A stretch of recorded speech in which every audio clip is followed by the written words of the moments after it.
Okay, so welcome everyone, and thank you so much for being here. And thank you once again, Ma. So I'm hoping that I can finish this in hopefully an hour from now or earlier than that. I know we've started a little late. I'll try my best. Okay, so I felt that this is a topic that is very much part of our milieu as healers, as the people we work with, and maybe for our own lives. So just let me know once you can see the screen. Maybe Yes, we Shakuntala. can see this. Yes, now I can see. Perfect. Okay, great. Okay, so yeah, so like I was saying that, and I'm hoping to add a little bit more, maybe to all of you. I know some of you might already be working, or you might be an empath yourself. So I would request you to shower me with your patience and your love as I take you through this. Okay, and so just quickly, in case those of you are new here or you don't know me, we haven't attended any of my earlier sessions. Like Ma mentioned, a lot of my work has been with the corporate world, and in the last 4 5 years, I've started my own journey, and thanks to Ma. And I am a past life regression therapist, NLP practitioner, and also a TA, certified in transaction analysis, pranic healing, and tarot and other things. And what I do is I bring all of this together. My own journey, my spiritual journey started more than 2 decades back, and I do a lot of work with the feminine and the masculine and relationships. And during my journey of working with these relationships, I came across many of my clients who are either they knew they were empaths or they didn't know. But a lot of my work also started involving around that, and that's the reason why I'm here today. So what we're going to be doing is I will be covering what is being an empath mean, and then looking into the mind of a narcissist, looking at the karmic cycle between an empath and narcissist, and specifically also looking at narcissist parents. Now, some of you might identify that maybe you had a narcissist parent, or it could also serve as some of them might be important points that you might notice for your own while you're working with your own clients. And then, of course, nothing is when we're looking at relationships, the most important is between the parent and the child. And so, how do you recognize if you have an empath child? And some of the tips that I have learned through the last couple of sessions with my clients of what can be done with them. So this term has been very commonly used now. And just to, in case those of you are new to this term, empaths are highly sensitive individuals and who have a keen ability to sense what people around them are thinking and feeling. Now, sometimes they might be called emotional sponges. Now, that could be, sometimes taken as a good thing or a bad thing. And I've come across both, and like Ma was saying, that there are people sometimes who do not like the fact that they are empaths, and some people, and in fact I have come across some people who feel, oh, I'm an empath, which means I'm special. And so how do we also help them understand it's not about being special, it is a trait. And some people have gone on the other extreme in identifying that empaths is just another term, a new age term that has come in. Now, irrespective of what that is, it doesn't matter. What is important to understand is that an empath doesn't feel for someone. They actually might feel what the other person is actually feeling. So they're feeling with somebody. So if somebody is, for example, a very common example is somebody who, if you're watching a movie, so One, if somebody is literally crying looking at a scene in the on the screen and actually feels that they are that character, it is a possibility that they are highly sensitive. Now we look at different, that's not the only way to identify. There are different ways to identify, which I won't really cover here, because you can just look up any, if you Google it, you'll be able to find what are the traits. Plus there are quizzes also online of empaths. Dr. Judith Orloff is one of the psychologists who has done a lot of work on empaths, and her book, An Empath Survival Guide, has been a bestseller. And so she talks a lot, and she's written a lot of articles and presented across the globe. So what she says is that empaths are basically, they lack the filters that most people use to protect themselves from excessive stimulation. Now, this stimulation could be emotions, it could be energies. Sorry, Rima, can you hear me?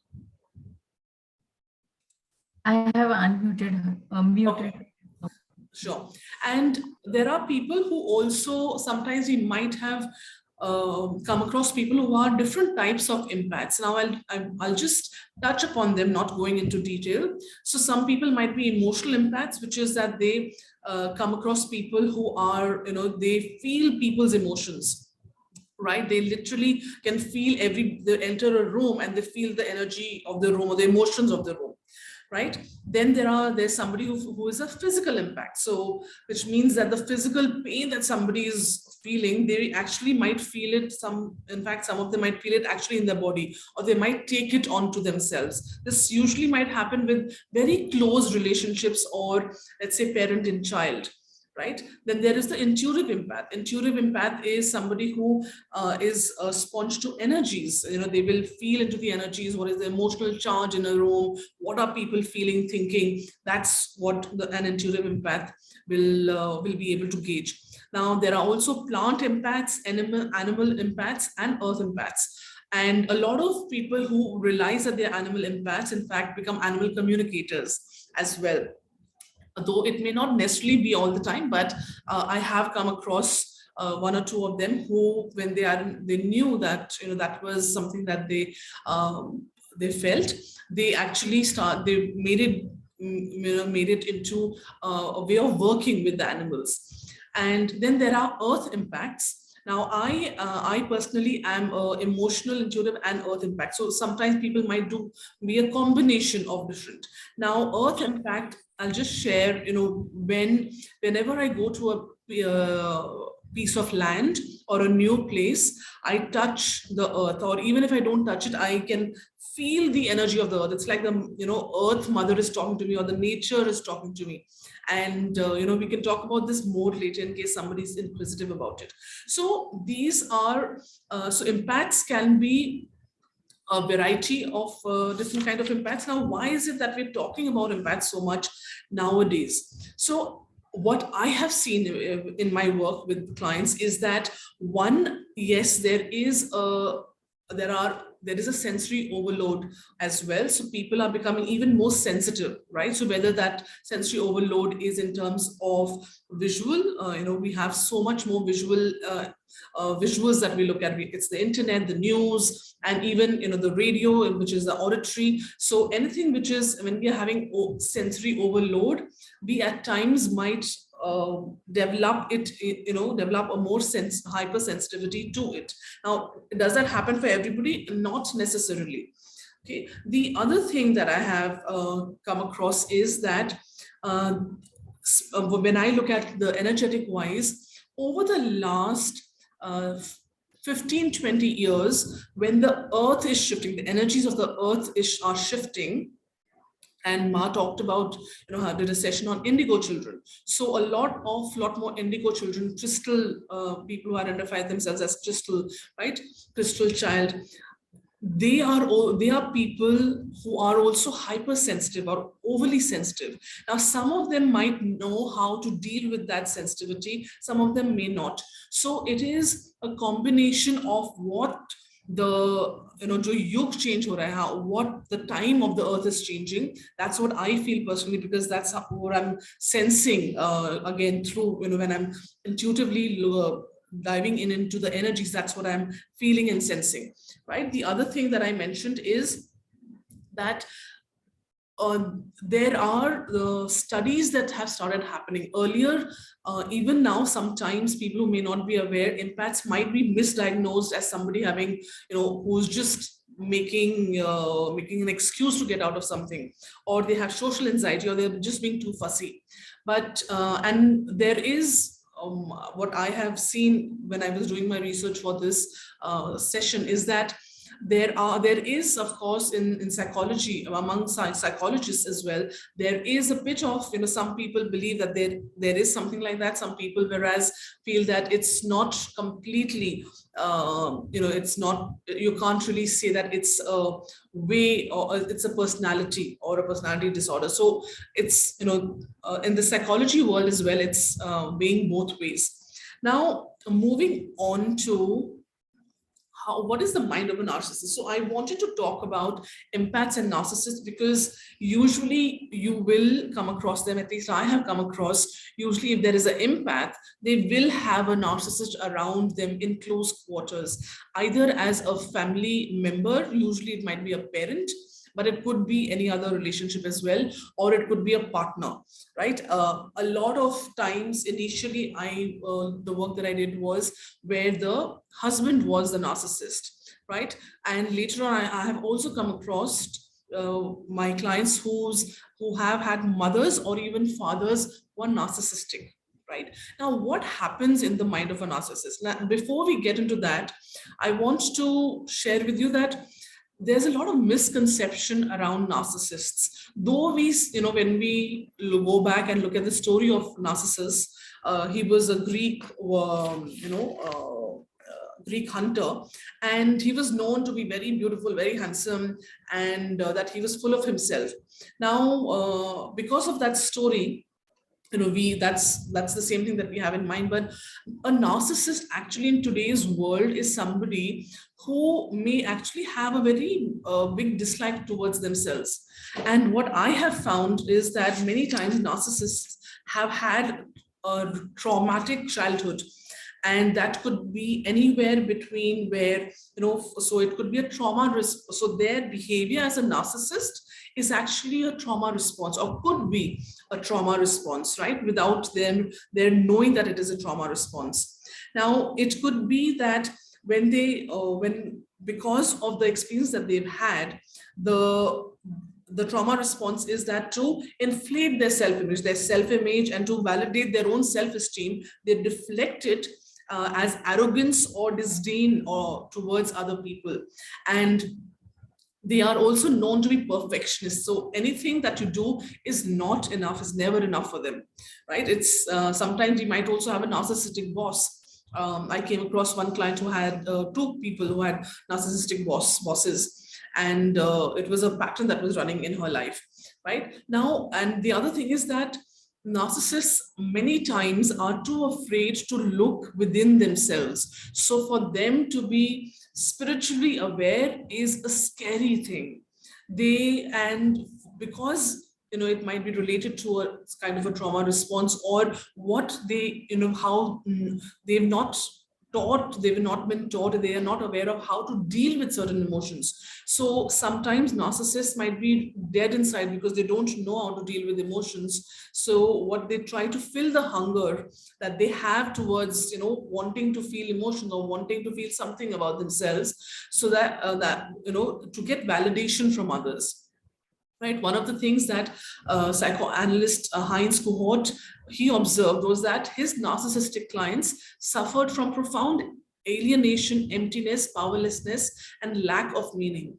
So the narcissistic, people that I have come across, alienation is quite common.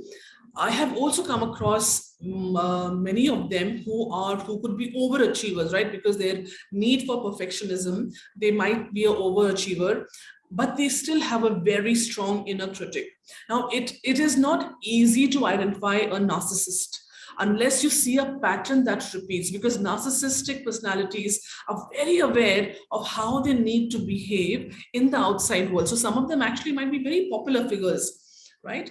And only when you continue to see a pattern and how they closely, if you are working closely with them or you have a close association, that's the only time that they will reveal themselves. They will not reveal themselves if there are more than 3-4 people in the room. Right. So that's something I wanted to talk about. I'll just touch upon what is an exhibitionist narcissist and a closet narcissist. So exhibitionist narcissist is somebody who will portray themselves as very overbearing personality and very social and wanting to have everybody together, and their strictness is also known, but it's known in a positive way. Now, a closet narcissist will not be so, may not be so popular, may not be so social, and they will not even show their traits. They'll be very careful how and when they show their traits. So it becomes even more difficult to know whether somebody is actually a closet narcissist or is it something else, right? And during the course of, as I'm speaking, if you have any questions or you want to share anything, please put it in the comments. I'll be checking the comments once in a while or take them in the end together. Now, the karmic cycle between an empath and narcissist. Now, this was something which I found to be very interesting, and actually it's not surprising that in the narcissistic personality and empaths usually have, it's more than one lifetime that they're together, and at least that's what I've seen in my work. Now, what happens is that an empath is somebody who will absorb energy. They would want to help others. They will want to, they have this, they don't realize it till it's too late, but they have this they have this overly overbearing need to help others, to just reach out and help anybody, even a stranger. And sometimes people wonder why there you must have an ulterior motive to help me. And a narcissist thrives on somebody who gives them importance. A narcissist thrives on somebody who can, who will be there to listen to every emotion of theirs. Right. And Hina, I'll just answer that question. That's a very good question. And that's, in fact, I had thought of that during my initial years of work with the people on this topic. So what happens is that the empath and our narcissist, they become like this, there's this strong cord that gets connected between them, and they don't even realize that that's something that has been going on. And what happens is that it becomes, if they realize it at one point, like the clients who I've worked with, and they realize it, it is both a relief for them that it is not just this lifetime, but it is also overwhelming for the empath, because they're like, oh my God, is this continuing for so long? And does that mean it will keep continuing? Because the empath, remember, an empath is somebody who is feeling into emotions all the time and is almost, they can't control how they, the fact that you have to stop, you have to have boundaries. And so it requires, in terms of the work that all of us do, energy work and healing work, it requires a lot, I would say, counseling to the empath to understand why is something happening. Sometimes, at least in the cases that I have come across, PLR does help them, but it helps them to understand it. But for them to take action requires them some time. And whereas there were one or two who were, the moment they went into PLR, they were very quick. They said, I want to cut this right now. I don't want to go ahead with this. Now, in both those cases, they were parents. So, and one of them was still staying with their parents, and the other one, though she got married, she's staying somewhere else, but it is a challenge, right? So they, of course, they started knowing how to manage it, but the karmic cycle is something if you come across clients, I would suggest that also look at that angle in case you haven't. looked at that angle. To Hina's question, so sometimes it has happened. Does it happen all the time that you are an empath or a narcissist at the same time? Not really. Now, what happens is when an empath is unaware that this is what they're dealing with, what happens, because especially if it is a parental figure, it could be a teacher, it could be a parental figure, or somebody who's very close to you, right? A blood relation that you've grown up with all your life. What happens is the empath takes on the way that a narcissist deals with situations, and they take it that that is the way to be. So they they replicate the same behavior without knowing that it is actually a wrong behavior. It is it'll be actually detrimental for them. So sometimes they might do it because that's all that they know. They have not seen anything else, right? So there is a possibility, but in those cases, one has to see, and I would say an empath is likely to have narcissistic behavior at times as a response or a reaction, not a response, but a reaction, right? They're not thinking, but their reaction is that way. Can a narcissist be an empath? I have not come across somebody who is a narcissist and hence an empath, right? And how do we distinguish between the two? I'll take that question in the last, so that I can cover the topic. And Maya Mark can also definitely share her experience. So moving on.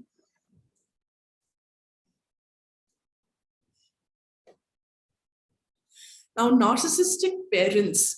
Now, in this case, narcissistic parents could be either a mother or a father.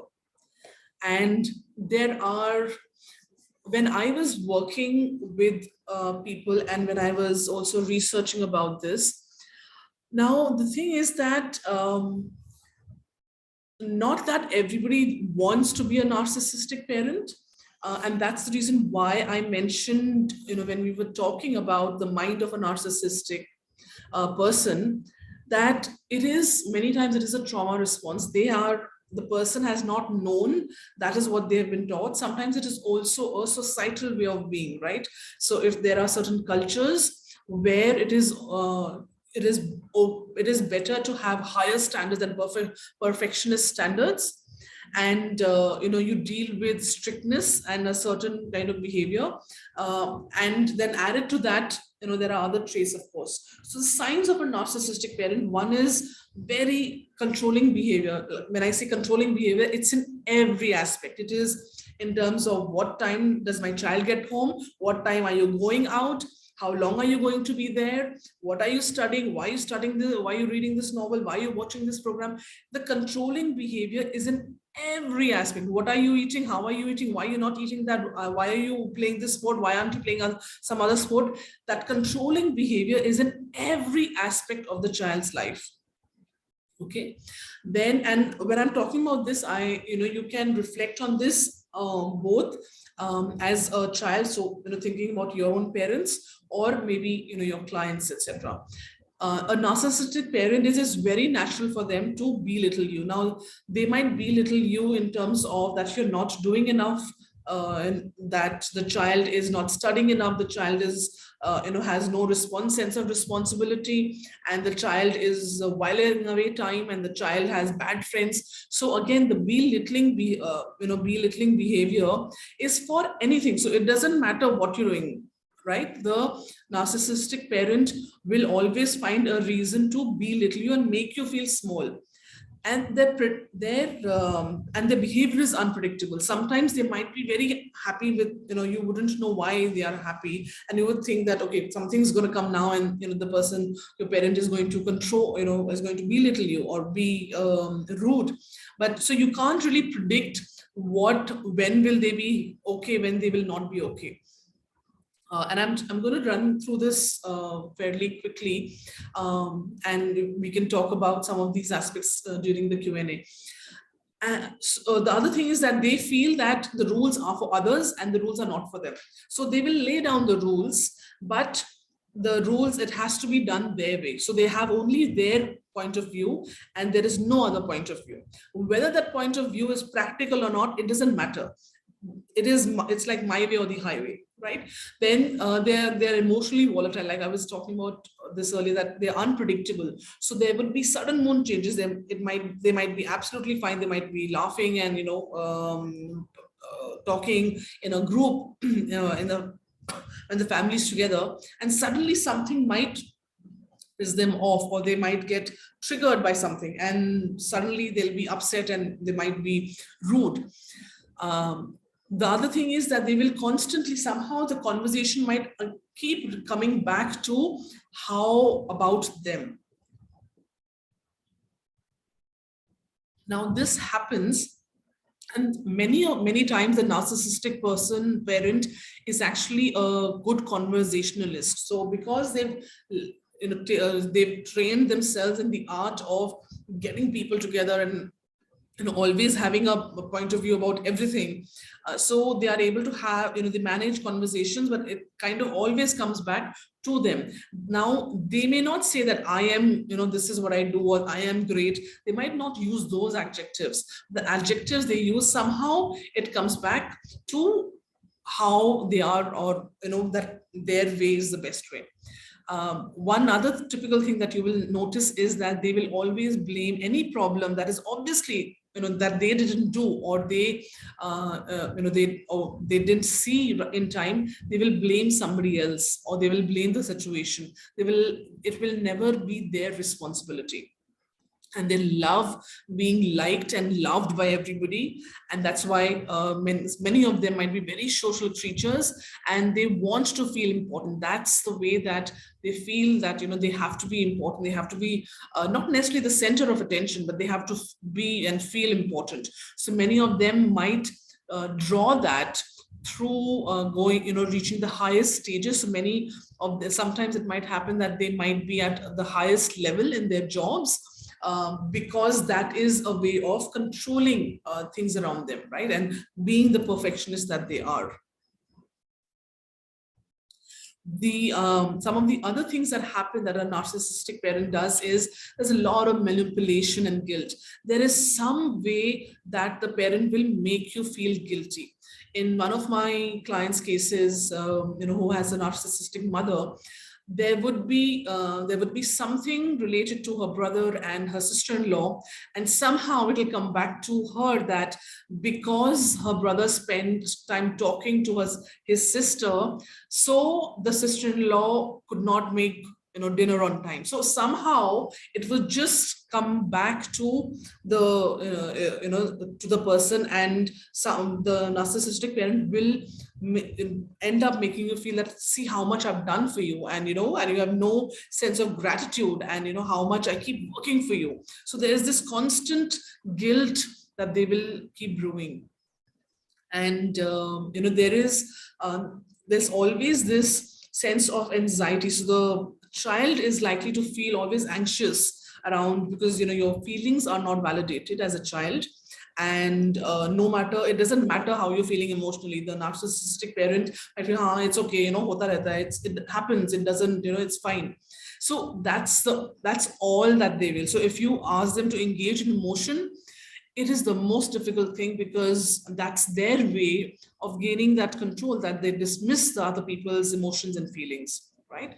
And they will sometimes it might be this might occur more in fathers who are narcissistic, that they may not spend as much time with the children, their own family, their own child, and they will find excuses to, they're busy or doing something, and they'll always limit the time together. Or if they are with you, they might come across as very impatient, and that they have something more important to cater to, right? So that's something, these are some traits that I have come across.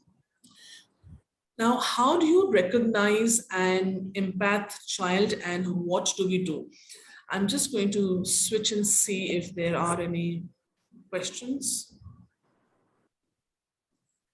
Indra, yes, there is a possibility, and at least I have come across it has quite a high possibility that the children of narcissistic parents might develop similar attributes. They might also, now if they are not an empath, they might also develop some of the attributes of narcissistic behavior, not all of them. So for example, they might feel that because their emotions were never heard, they will always talk about, my emotion, or this is what I did, or this is how I'm feeling, or this is, so they will want that importance, which is again the way that a narcissistic parent wants, right? They want others to make them feel important, right? Another example could be where the child uh, because the narcissistic parent's response was to always blame others. So what happens is the child starts to develop that, I don't want to be blamed because I have been blamed all my life. So it becomes like a victim come narcissist come, deflecting. So it's like a mix of all of this. And the child might always be in a position that looking at how somebody else is responsible for something going wrong, and they are not, because they don't see it as a responsibility. They look at it that I will be blamed for it, so it's better that I look at who else is to blame, and that person is responsible for it, not me. Right? So some of these tendencies, yes, if somebody has suffered from narcissistic parents, or they have narcissistic parents, they might pick up some attributes from them, right? And in fact, this will usually happen in childhood. Post adulthood, or post the time, if somebody starts to become more emotionally aware, or does a lot of emotional work, or gets to starts becoming more spiritual, they will start recognizing it, right? They will start recognizing what is the right behavior, or what is a wrong behavior, or what is a wrong reaction. They may not name the child of a narcissistic parent, may not say that this is narcissism, but they will start identifying what is the right way to behave and what is not. So then they will start changing their behavior, right? Now, how do we recognize a empath child? If you're an empath yourself, you might recognize some signs, but one of the biggest things is that extreme sensitivity to emotions. So you will notice that your child might be not necessarily crying, but they will be sensitive to what their overly sensitive, for example, what their parents might be saying, or somebody else has come to the house, or their friends, or very involved. Shita, I'll just take that up. I'm just about to finish. So so what they might look at is the extreme sensitivity to the emotions of others around them, whether they are strangers or they are people known to them. Sometimes the child will develop severe physical symptoms, because they don't know how to deal with emotions, and this especially happens below the age of 8 9 years. They might have headaches, they might have upset stomach. Many times is a sign of something that the child has taken upon emotionally, has taken into their own bodies. They might throw up at times, they might have an upset stomach, they might not be able to eat, or they might have pain somewhere if they are very attached to, let's say, their elder sibling, or even it could be the elder sibling or the younger sibling, either one of them. If they are attached to the other sibling, they might feel the physical symptoms of that sibling. And this trait, sometimes the child might be very responsible. So they would always want to do the right thing because they're always thinking of others. They want to always be sure that they're doing the right thing. They are paying extra attention to people in the class. What did the teacher say? I have to behave, we have to do this things a certain way. So and sometimes the child might be told that they are overly, they are much more mature than their age, or they might be told that they are they are thinking they're not being a child, or they've grown up too fast, right? And another sign is when if they feel into a particular person's energy very strongly, they might have a bad reaction to those people when they are coming home. So let's, once with one of the clients, she had a very extreme reaction. She had forgotten it as an adult, but she remembered it when we did inner child healing, that she had an extreme reaction to a particular uncle who would come. Okay. And so it took her, and her parents never used to believe, and they used to say that, why are you being rude, you have to come say hello to uncle, you have to, be here and be a good, good girl and all of that. So paying attention to if there is an extreme reaction that your child has to certain situations or people, right? And the fifth point is very common. Most of the empath children will be always be kinder, they will be gentler. It doesn't matter whether they're a boy or a girl.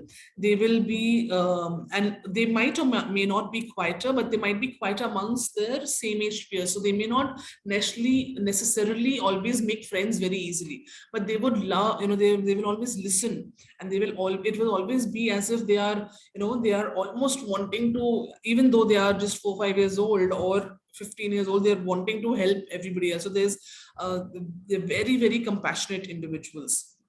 And sometimes there might be complaints from teachers or from people in the neighborhood that, your child is needy or antisocial or too fussy or overly sensitive, so or thinks too much about, or is too worrying, keeps worrying about something. So at times, and it's also very common that these children are diagnosed with either anxiety disorder, or they are unable to make friends, so they have social phobia.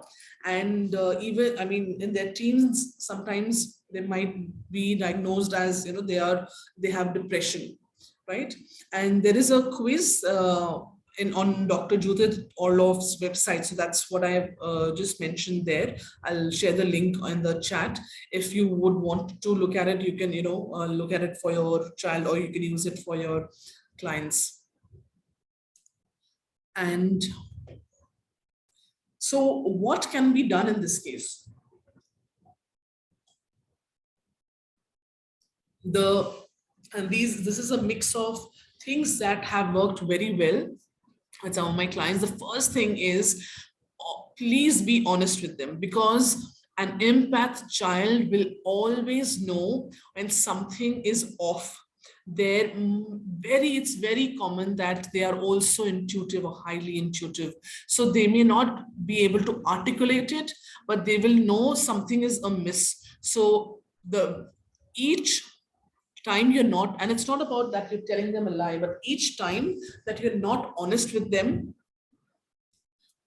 they start questioning themselves. They don't question anybody else. They start questioning their own self. They start questioning their own judgment, or they will internalize it that maybe, I am not somebody, my parents don't want to share something with me because I've been a bad child, or I'm not worth it, right? Acknowledge their feelings and symptoms. So if they're feeling overwhelmed, or they tell you that, I am feeling the pain of my brother or my sister, don't laugh it off. They are trying to communicate, and so acknowledge it. Even if you don't know or you don't believe it, acknowledge that. Help them to learn to say no. And this obviously can be shown, the best way is through demonstration of parents' behavior, right? And another thing, very important thing, is to help them understand how to set boundaries, because an empath child, everybody is welcome. It's like a free flow of please come, or because they love people also, and most of the time they do love people. They really want to be of help. So setting boundaries is a big issue, because they don't understand it, or they don't understand that it is important for them to be able to set boundaries with people and know how to do that. I've spoken about, not to make fun of their sensitivity or in front of them or anybody else. Teaching them about self-compassion. Now, it takes a while, even small things. So even when a child is 5 or 6 years old, helping them understand that sometimes, it is okay to say that I need me time. So what is that me time? Maybe the child just wants to play on their own, or just wants to be in the garden or be in the park. So that's their way of self compassion. So help them to start articulating that, and that will help them to rejuvenate their own energies. And you can also show them, because the empath or has a very strong inner critic voice, you can help them understand what is the inner critic and how they can shift it to a happy voice, or that you don't have to always pay attention to the critical voice that is there. You can shift it, right? Encourage them to voice their feeling. A lot of physical love and hugs, they love it. Okay. And one of the big things that a lot of parents have, or it's actually the norm now, that a child is doing multiple things. They come back from school, they're going for tuitions, or they're going to play tennis, and then they're going for to learn some music, and then they are doing the homework. So it's like they have a 12-hour day. So for empath children, they need to have a light calendar. Don't overbook it. Don't make them multitask, because when they're multitasking, they don't have time to rejuvenate, and they're taking on too many people's energies around them, right? And so those are some tips. And if you have any questions, I'll take them now. These are my you can stay connected with me on YouTube, Facebook, Instagram, and I'll just look at the question. Yes, Shrija, it is true. Even adults, I didn't cover adults this time, because usually, we would have, this community will have a good understanding, or have a reasonably good understanding of, empaths as adults. Right. So I have a question. Yes. Yeah. So I have my client who's exactly this. This is why I was keen on this topic that you were covering. Now he has a narcissistic, mom, and he's an empath. Now what's happening in his marriage is he thinks he's being manipulated, gaslighted by his wife.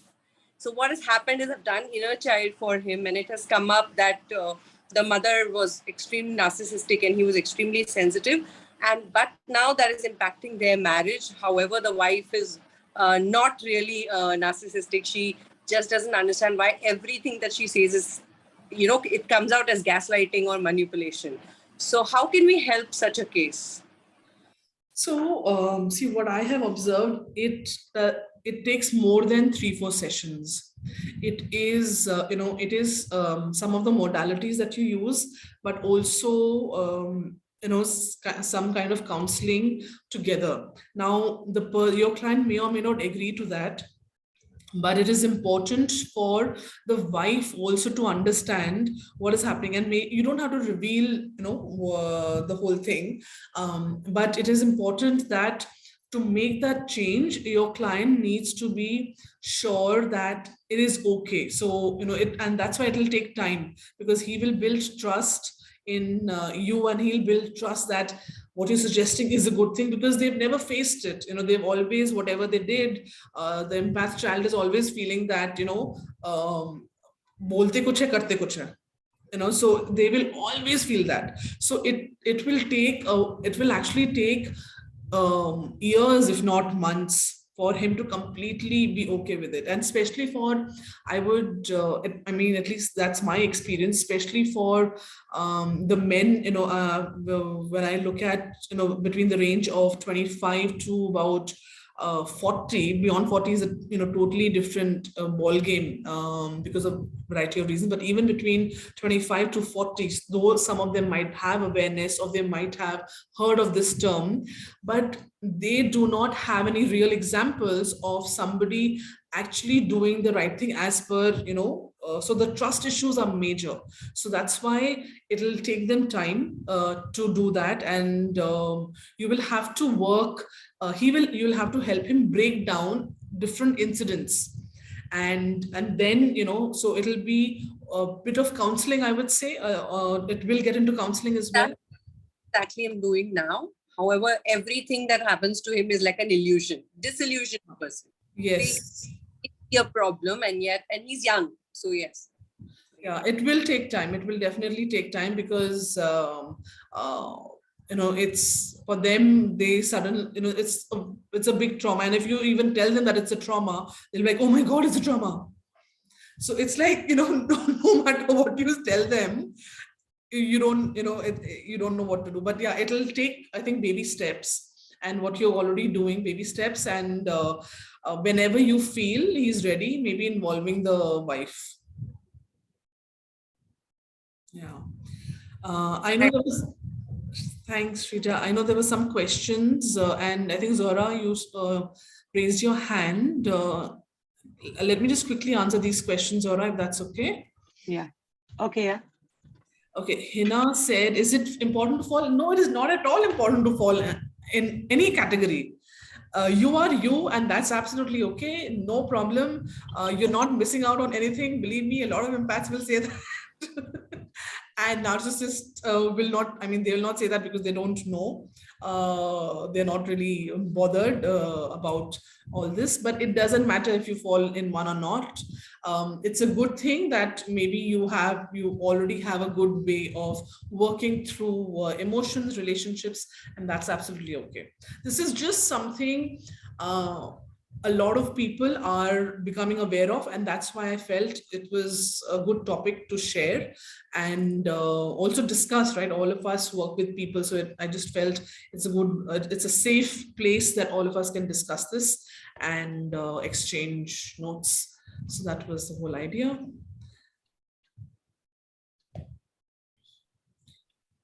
I'll just come, okay, yeah, Yachna.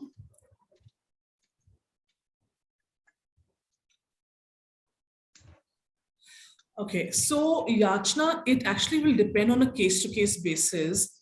So I will, my nephew is an empath and highly sensitive. His parents have no idea about it. They don't agree with it. They are super practical, scientific, non-spiritual people. And so they will never believe in anything psychology. I mean, and he's not in India. So what happens is that he has been told by, because somebody who is an Indian is growing up in a non-Indian environment. So a lot of things have also, the school psychologist has also put in something which is not really necessary. So I think it is case to case. Based on what you mentioned over here, so I think it's very important to counsel the parents, first of all.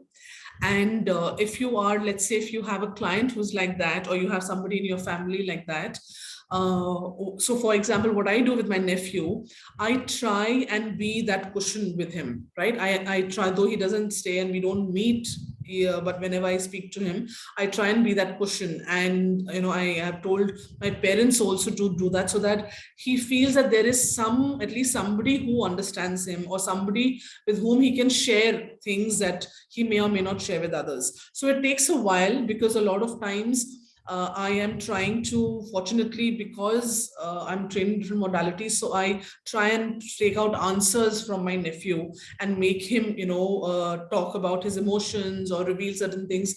And he's a boy, so he doesn't even do that easily. But it takes a while. So every conversation has to be like at least 10-15 minutes. So I try and do that. So it's case to case. If there's something specific, Yachna, you can, unmute yourself. No, actually, that's with my son only. So as you said, I'm trying to be a cushion and listening to his whatever he has to say. And so what my thing is, like, is it okay if he's like doesn't have many friends and all, like, so is it okay, or they are like this only? Because somewhere in the corner might be he feeling that, okay, I'm alienated or something. Yeah, because he has different tastes and choices. Yeah. Yes. And yeah, that's a brilliant second part of the question. So see, if we look at the way that I look at it is, later on, this is the time that they develop social skills. Yeah. And so it is also important, for example, when you have friends, what you do is you negotiate. Okay, today I want to play this, you want to play this, can we play my game? So you're negotiating, right? You're also learning social skills to be heard, and if there are like if you have a group of 4 or 5 people, how do you also make yourself heard? How do you hear other people? How do you be a team member as well as a team leader, because it's both. So Yes.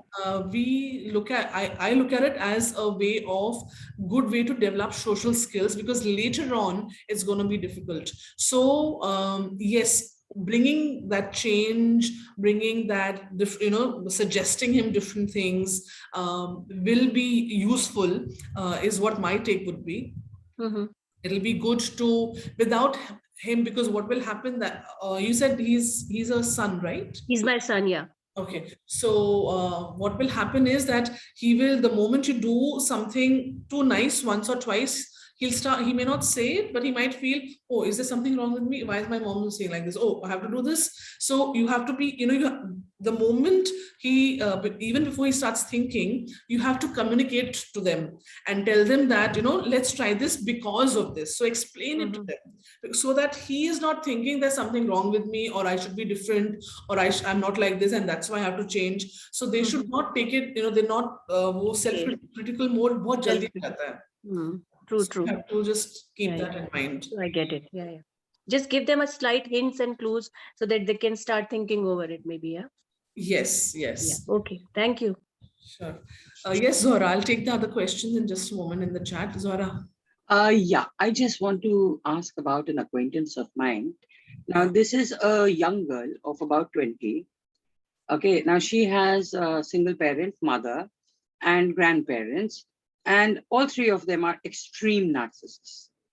Like really, sometimes violent and gaslighting, like all the factors that a narcissist has.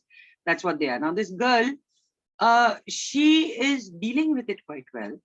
She is successful in whatever, her studies or her work and ideas and all that, but she is riddled with guilt. Like the way to get ahead with them or to exist with them is to basically not be truthful, Yeah. because if she tells them the truth, then she will be like severely pay the price for that. Yes. And but she feels guilty about not being truthful to them. So what would be the optimum way for her to go ahead? What do I suggest to? Okay, so there are a couple of things. The first thing is that, and I think that's why it's so important that we make counseling mainstream. We make, working on your emotional and mental health mainstream. So if she doesn't know that already, so it's nothing, she's not visiting a counselor or working with you just because something is wrong with her. All of us need. So the first thing is that, because that guilt will keep coming back in different ways, right? So she has learned so lying is not a negative thing. It depends on what is the intention, right? So, but all our lives we have been told, don't lie. Lying is a bad thing. Don't lie. You're a liar. And then, our friends also as children would make fun, oh, you're a liar, and, call us names. So the first thing is that this is a coping mechanism, and I would say it is a positive coping mechanism for her, because otherwise it'll be very difficult to live and stay with, even if she's not physically staying with her parents. She is. So physically it is very, so I would say that empaths, if they have narcissistic parents, my personal opinion would be that please move out of the house, because it is very, very important for you, because whatever you do, you'll keep getting a pushback. And so it is important that for you to start living your own life, for you to have a decent emotional balance, you need to be out of that environment, because that's a quick fix. Even though it might be a financial burden, it is a quick fix. The second is that, so what I was talking about earlier, that lying is a positive coping mechanism. Otherwise, she will be bombarded with questions. So you'll have to help her understand why lying is a positive coping mechanism. See, empaths have to have coping mechanisms. Being an empath doesn't mean that you open yourself up to everybody. And like we say, right, in PLR, we talk about positive and negative energies. You don't open yourself up to everybody. right? You have to protect yourself first. Otherwise, you will never be. All of us have gone through the initial period when we, started doing healing work, that you have to protect your energy. What is the point if you are going to fall ill or sick after doing, therapy?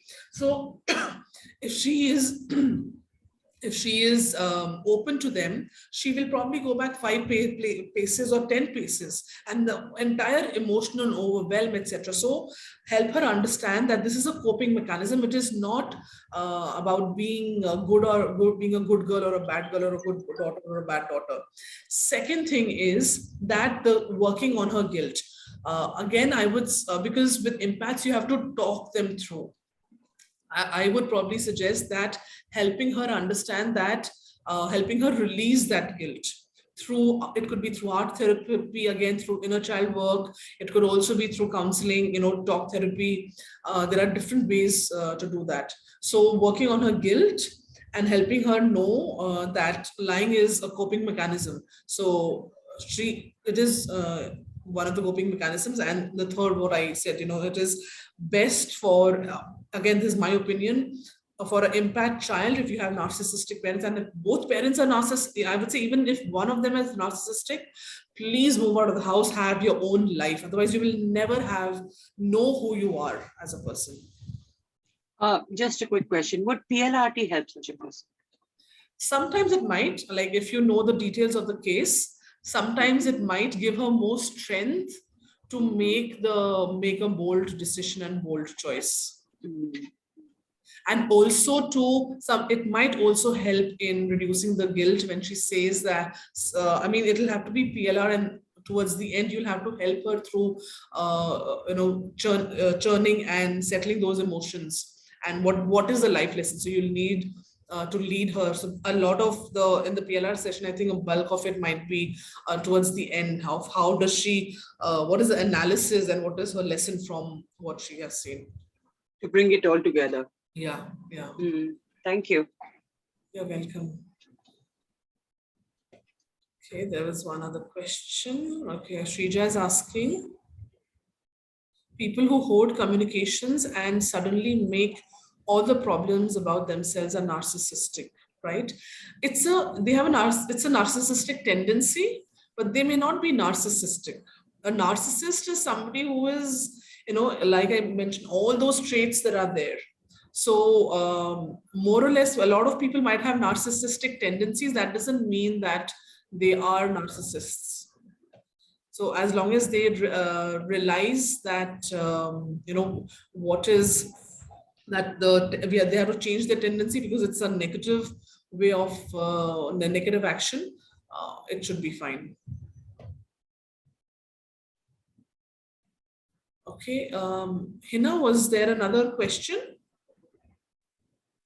Yeah, hi, Bhavna. Yes, Thank Hina. you so much for this session. First off, it was an amazing session. I got to know so much about myself, and I think a much needed one for me at this point in my life.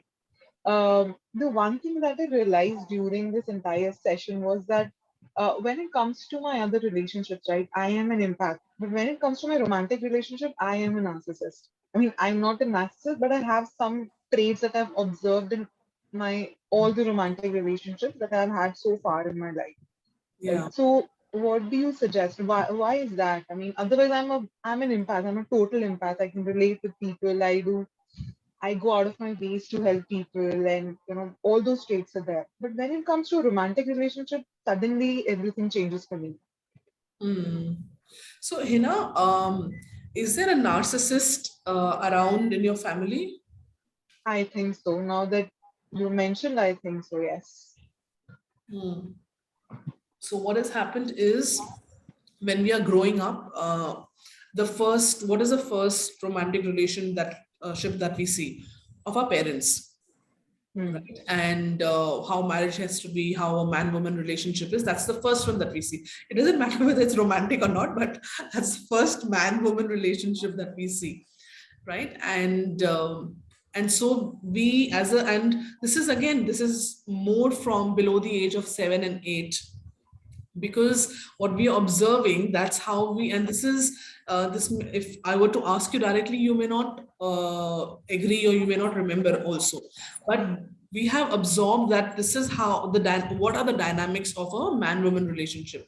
So what happens is that because of the fact that you didn't know, or you don't know how to deal with certain emotions that happen in a romantic relationship, um, the deflection is or the coping mechanism starts to be narcissistic, because that's what you've seen.